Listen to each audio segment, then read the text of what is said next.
The Eye of Revelation, Part 8, by Peter Kelder and Carolinda Witt, the true 5 Tibetan rites. Smoke a cigar.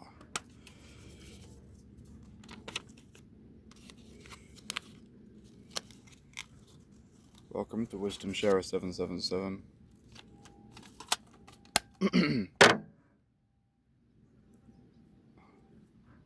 Where's the fucking lighter? Where I read books and smoke cigars and drink coffee. A cigar a day keeps the thoughts away. A coffee a day keeps the tiredness at bay. And a knowledgeable book should always be in the process of being read by you.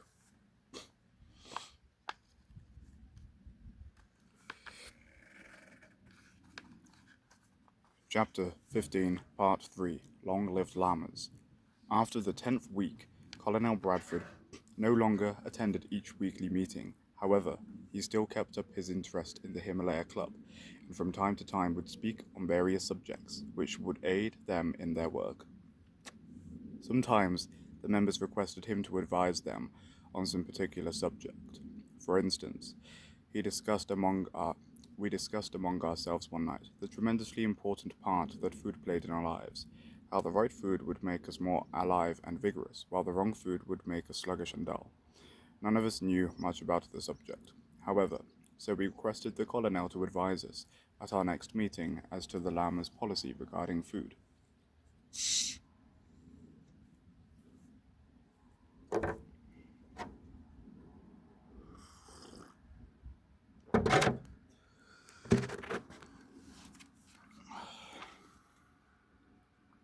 In the Himalayan lamasery, where I was a neophyte, said the colonel, in addressing us the following week, there are no problems concerning the right foods, nor in getting sufficient food. Each of the lamas does his share of the work in producing what is needed.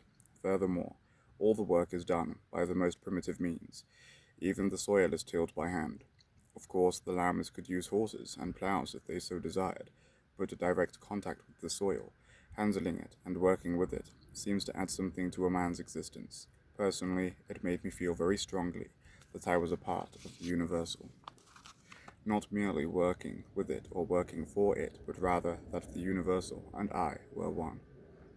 Now, it is true that the lamas are vegetarians, but not strictly so. They do use eggs, butter, and homemade cheese in quantities sufficient to serve certain functions of the brain, body, and nervous system.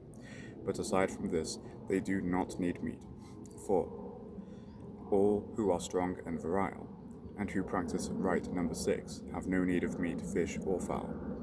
Most of those who join the ranks of the lamas are men of the world who know little about proper food or diet, yet they are only in the grand retreat in the Himalayas a very short while, when they begin to show wonderful signs of physical improvement, due no doubt to the diet in the lamasery. No lama is choosy about his meals. He can't be, because there is little to choose from. A lama diet consists of good, wholesome food, but as a rule, it consists of but one article of food at a meal. That, in itself, is a secret of health. When one eats just one kind of food at a time, there can be no clashing of foods in the stomach. Foods clash in the stomach because starches will not mix with proteins. For example, bread, which is starchy, when eaten with meats, eggs, or cheese, which are protein, sets up a reaction in the stomach which often causes not only immediate physical pain, but which contributes as well to a short life and a not particularly merry one. Many times in the lamasery dining hall, I have sat down to the table with the lamas and eaten a meal consisting solely of bread. At other times, I have had nothing but fresh vegetables and fresh fruits, while at still another meal, I ate nothing but cooked vegetables and cooked fruits. At first, I greatly missed the large variety of foods to which I had been accustomed, but after a short while, I could eat and enjoy a meal consisting of nothing but dark bread, or some one particular fruit. Sometimes it would be a feast of one vegetable. The point I wish to bring out to you, gentlemen, is not that you should resign yourselves to a diet of one kind of food to a meal, but that you should keep starches, fruits, and vegetables separate from meats, fish, and fowl at your meals. It is permissible to make a meal of just meat. In fact, you could have several kinds of meats to a meal. You could have butter, eggs, and cheese with the meat meal, and dark bread, and if you wish, coffee or tea, but you must not end up with anything sweet or starchy, no pies or cakes or puddings.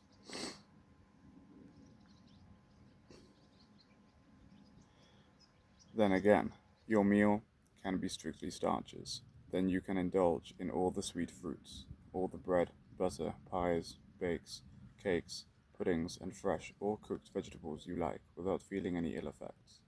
But keep these meals separate. Butter seems to be a neutral. It can be used with either a starchy meal or with a meat meal. Milk, however, agrees better with starch meals. The proper use of eggs was another interesting and beneficial thing that came to my attention while dwelling in the lamasery. The lamas would not eat whole eggs unless they were engaged in hard manual labor, when they might eat one, medium boiled. However, they did indulge to a very great extent in raw egg yolks, discarding the white part. Before I learned better, it seemed a waste of perfectly good food to toss the cooked whites of the egg back to the chickens, but now I know that no one should eat the whites of eggs unless he is doing hard manual labor. The egg whites are used only by the mussels. Although I had always been aware of the fact that egg yolks were particularly good for one, it wasn't until after I arrived at the lamasery and had an opportunity to talk with an old Austrian chemist that I learned their true value. Then I was amazed to find out that just common hen eggs contain at least half of the 16 elements required by the brain, blood, nerves, and tissues. It is true that these elements are only needed in small quantities, but they must be included in the diet if one is to be exceptionally robust and healthy, both mentally and physically. There is one thing more of great importance that I learned from the lamas. They taught me to eat, not slowly for its own sake, but so that I might masticate my food more thoroughly. Their bread is tough, and it takes good chewing to reduce it to a liquid before swallowing it, but this I learned to do. Everything one eats should be digested, so to speak, in the mouth, before allowing it to enter the stomach. Starches, particularly, must be digested in the mouth. Unless they first are thoroughly mixed with saliva, they literally are dynamite when they get to the stomach. While one can do with little mastication of protein foods, such as meat, fish, and fowl, it is a sensible thing to chew them well anyhow. More nourishment can be obtained from food when it is thoroughly masticated. This necessitates less food, and often the amount can be reduced by one half. Many things which I had casually taken for granted before entering the lamasery seemed shocking when I left it 2 years later. One of the first things I noted upon arriving in one of the larger cities in India was the prodigious amount of food consumed by everyone who could afford to do so. I have seen one man eat a quantity of food at a meal sufficient to feed 4 hard-working llamas and keep them thriving. Variety was another thing which appalled me. Having been in the habit of eating but 1 or 2 foods at a meal, it amazed me to count 23 varieties of food one evening on my host's table. No wonder that the English and the Americans have such miserable stomachs and such damnably poor health. They seem to know nothing whatsoever about the kind of food they should eat for health and strength. Just the other evening, I had a dinner with a very learned man. He was an educator and quite an intellectual. He calmly stated, while we waited to be served, that in a few short years the human race could become really worthwhile providing his ideas were thoroughly carried out. This man was an excellent dictator type, and I was quite impressed by his knowledge, his original ideas, and his ability to express himself. But when I saw this man's selection of food at the dinner table, my opinion of him changed. It was the most atrocious combination of unnutritive TNT I ever saw. I thought if I could only give him some simple ideas about food, he could become a really worthwhile force for good in the world in a short time. The right food, the right combinations of foods, the right amount of food, and the right method of eating food combines to do great things for one. It will enable one to put on weight if he is underweight, and to reduce if he is overweight. Keep in mind these 5 things. 1. Never eat starch and meat at the same meal, although if you are strong and healthy, it need not cause you too much concern now. 2. If coffee bothers you, drink it black. using no milk or cream. If it bothers you then, discontinue its use. 3. Chew your food to a liquid and cut down on the amount as much as possible. 4. By all means, and before all else, eat raw egg yolks once a day, every day. Take them at meal times, but not with the meals, rather just before or just after. 5. Reduce the varieties of food to a minimum. If one is really hungry before he starts eating, the tendency to desire many different foods is lost in hunger. It is a very simple matter, continued Colonel Bradford, to live simply in this highly complex world. Let the world be complex, but let your diet and all matters pertaining to your mental and physical well-being be simple. One can do this and still lead a very active life in the modern world. Not all lamas in India live constantly in lamasseries. Many of them are found in the cities where they are engaged in professions or are at the head of great business institutions. These men, like their brother lamas in secluded lamasseries, live to amazing ages, amazing to the Western world, but quite a commonplace thing in the East. Just how old these lamas are, I do not know from first hand experience, but I have been reliably informed that some of them remain in the flesh, in a hale and hearty condition, 5 to 10 times longer than do most people of the Western world.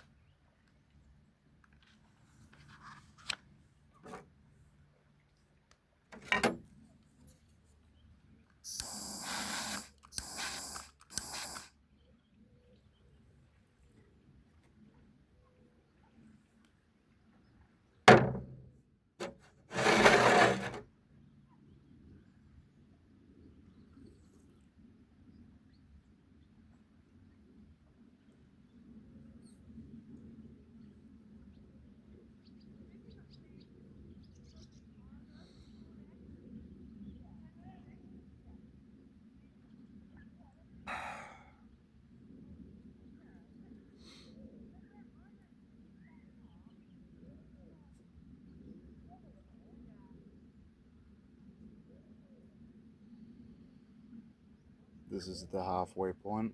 We will read one more chapter.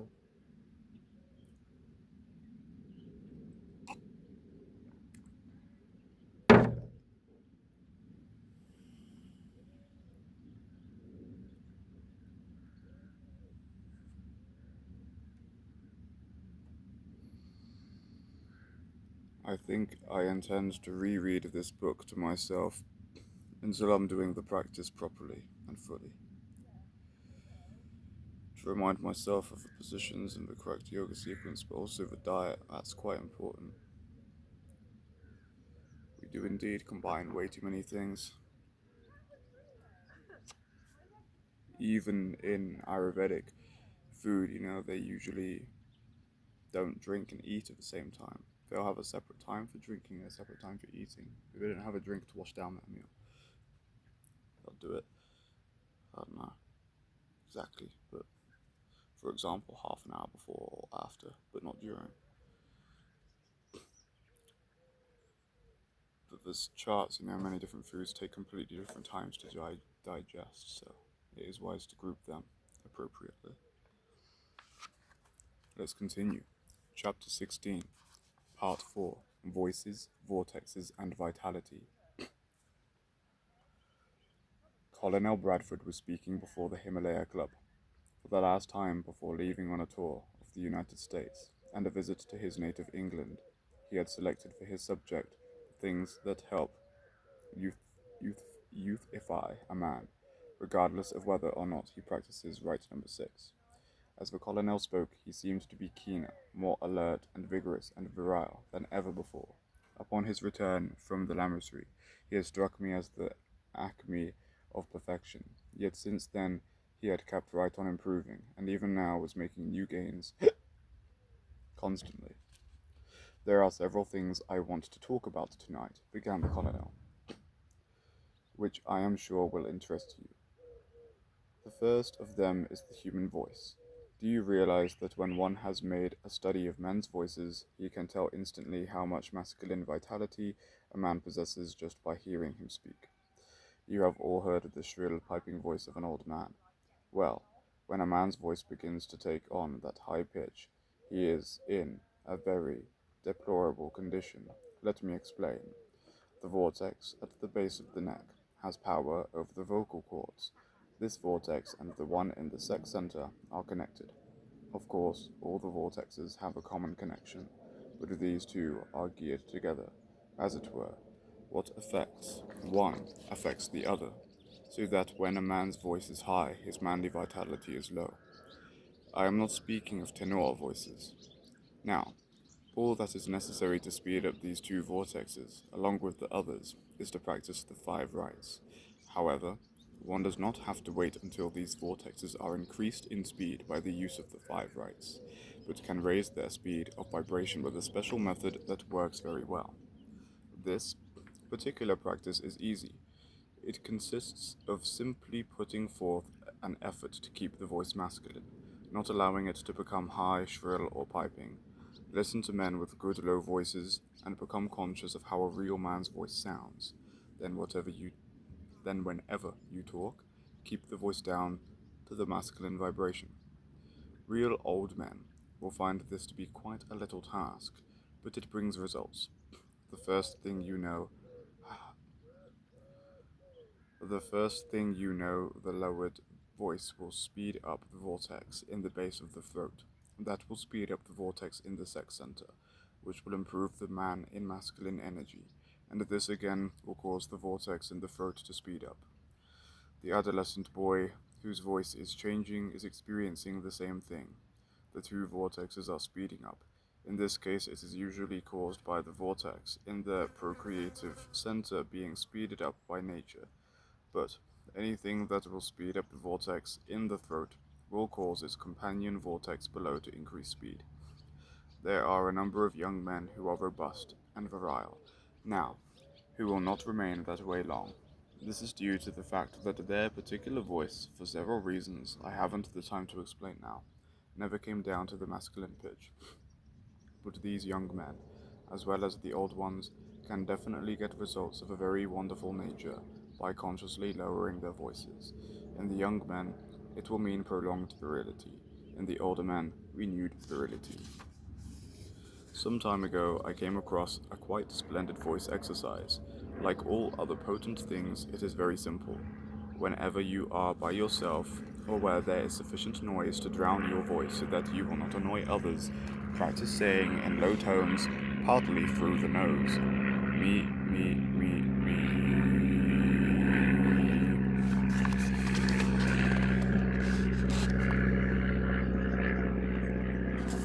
I'm not sure if you can see that. It's basically the word me with dashes in between 4 times, and then a bunch of e's in succession with dashes in between. Repeat it time and again. When you get it down quite low, try it in a small room, like the bathroom. You can often make the room hum with your voice. Then try to get the same effect in a larger room. Of course, listening to this vibration of your voice is not entirely necessary, but often the vibration will cause the other vortexes in the body to speed up, especially the one in the sex center and the two in the head. The me, exercise is a good one, but you can use to good advantage other vowels also. Not entirely sure how you pronounce this one. M-O. Mo. As well as ma. And mu. M-U. Ma. Are good. Like the E's on me and the O's in mo. And the A's in ma. And the U's in mu. Are drawn out very long as a single sound and not as so many short ones. Each of the vowel sounds should be started with M, and the M should be repeated with the vowel 3 or 4 times. Then draw out the vowel into a long one. Always start with the me, e exercise and end with the moo exercise. Sounds fucking ridiculous. Jesus.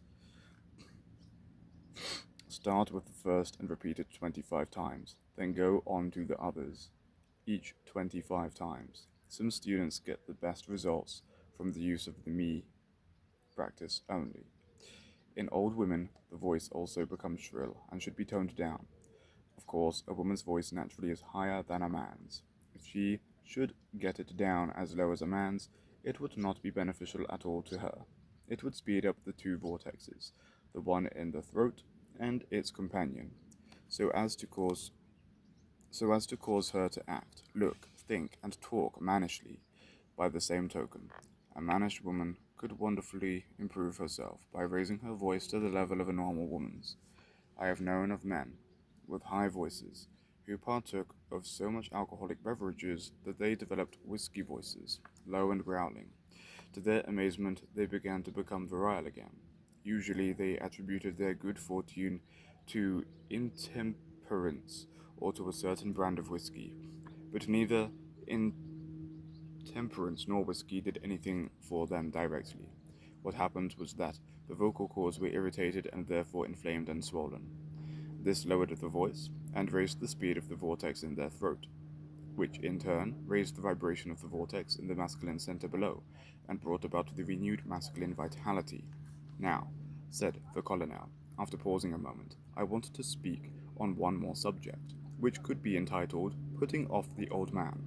Lowering the voice and speeding up the vortexes certainly has a lot to do in eliminating the old man within us, but there are other things which help to make us much younger, even though they do not directly affect the vortexes.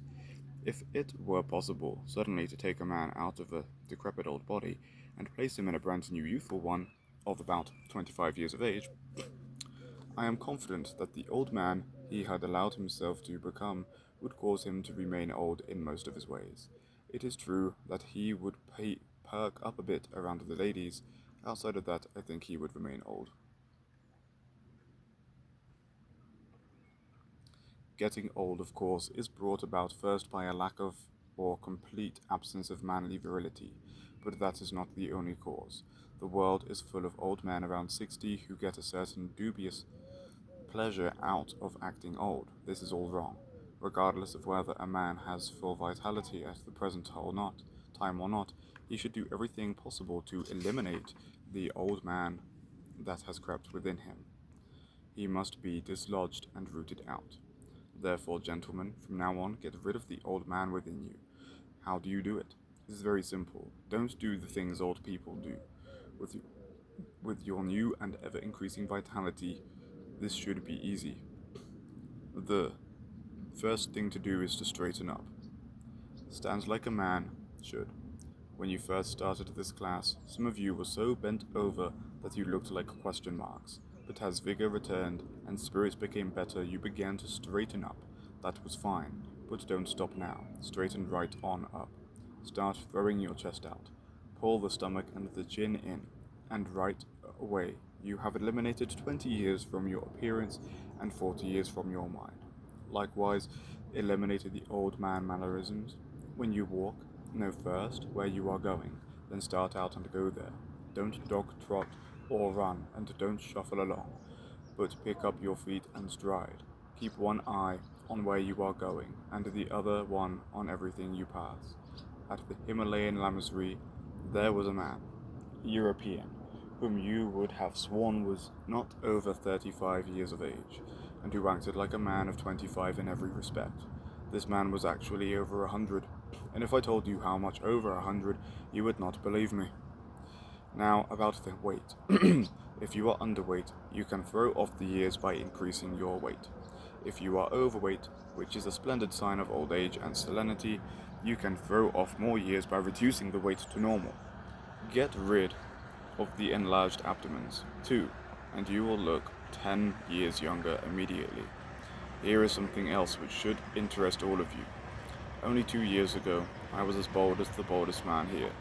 When vitality started coming back, one of the lamas told me to massage my scalp good with a piece of butter twice a week. The butter up there was fresh, not a bit of salt in it.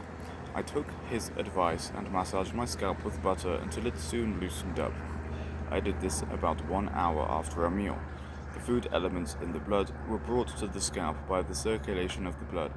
The scalp was so thoroughly massaged that the blood vessels were dilated, and hair roots picked up the necessary nutrition, and the hair grew, as you can plainly see. Even though you may not care to become mystics at this time, You can throw many years off your mind, your attitude, and feelings, so start at once. Any effort you put forth will be rewarded, I can assure you.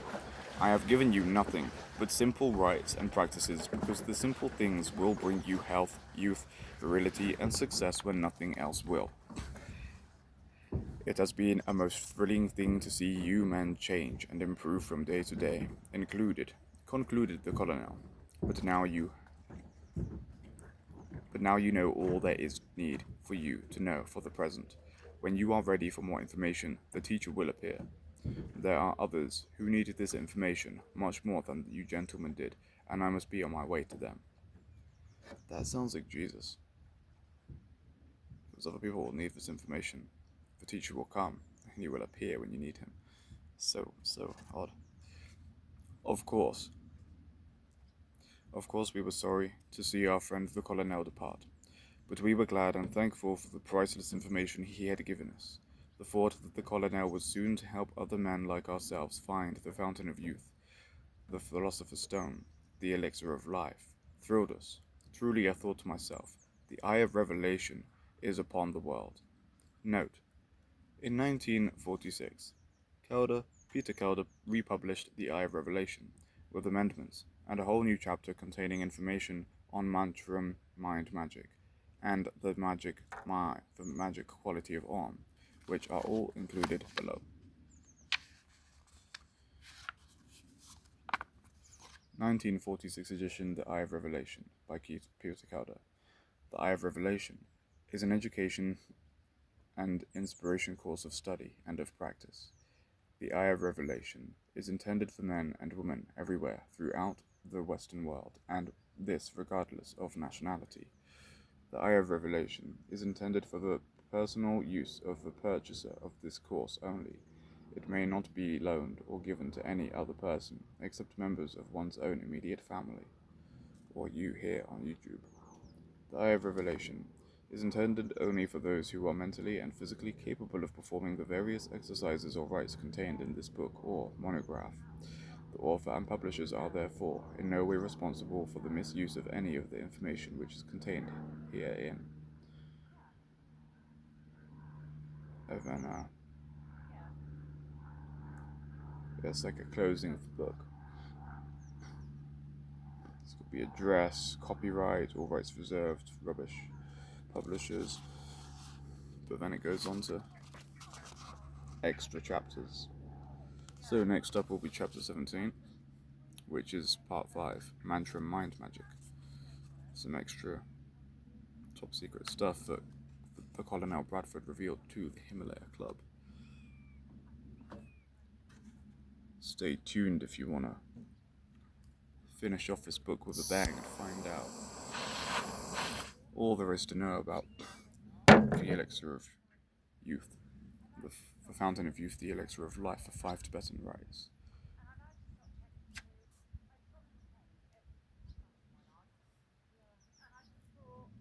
Thanks for tuning in.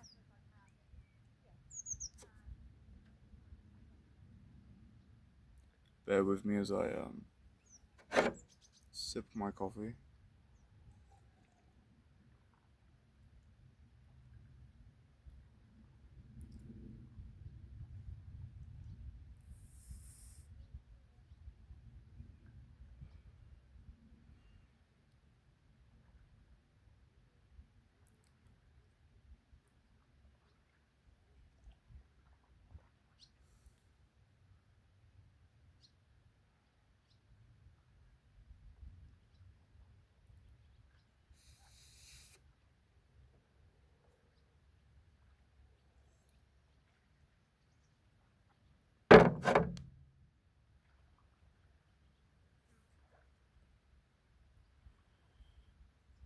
Peace out. See you next time.